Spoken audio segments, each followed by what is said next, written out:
फर्मागुडीच्या छत्रपती शिवाजी किल्ल्या कडेन गेले 3-4 दीस पडलेल्या पावसा खातीर हांगा उदक मोठ्या प्रमाणात साठून उरला आनी हे उदक साठून उरल्या कारणान हांगा एक किल्ल्याचो कांय भाग कोसळपाच्या मार्गार आसा।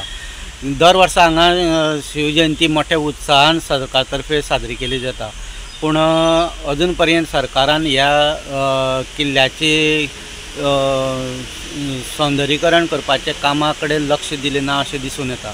ताका लागून शिवप्रेमी नाराजी व्यक्त करता। आता हो भाग कोसळपाचो आसा आनी हेजे पयलीं कितलेशे भाग कोसळ्ळेले आनी मागीर त्या नंतर रिपेरिंग केल्ले आसा, पूण हो भाग आता कोसळपाच्या मार्गार आसा आनी तो कोसळचे पयलींच तेजी रिपेरिंग करचें अशें मागणी शिवप्रेमी करीत आसा।